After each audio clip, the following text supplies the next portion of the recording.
ഓം ശ്രീ മാത്രേ നമഃ. നവരാത്രിയുടെ ഈ 9 ദിവസങ്ങൾ നമ്മുടെ ജീവിതത്തിലെ ട്രാൻസ്ഫോർമേഷൻ്റെ, അതായത് പുനർജന്മത്തിൻ്റെ സമയമാണ്.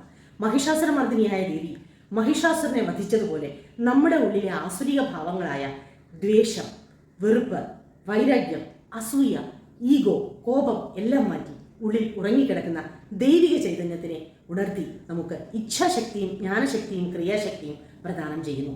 നവരാത്രിയുടെ ആദ്യ 3 ദിവസങ്ങൾ നമ്മൾ മഹാദുർഗയെയും, അടുത്ത 3 ദിവസങ്ങൾ മഹാലക്ഷ്മിയെയും, അടുത്ത 3 ദിവസങ്ങൾ നമ്മൾ മഹാസരസ്വതിയെയും പൂജ ചെയ്യുന്നു. മഹാദുർഗ നമുക്ക് ഇച്ഛാശക്തി തരുന്നു, ധൈര്യം തരുന്നു, ജീവിതത്തിൽ തീരുമാനങ്ങൾ എടുക്കാനും ആക്ഷൻ എടുക്കാനുമുള്ള കഴിവുകൾ തരുന്നു. മഹാലക്ഷ്മി നമുക്ക് അബണ്ടൻസ്, ഐശ്വര്യം തരുന്നു ജീവിതത്തിൻ്റെ എല്ലാ കാര്യത്തിലും. അതുപോലെ നമ്മുടെ സോളിനെ പ്യൂരിഫൈ ചെയ്യുന്നു.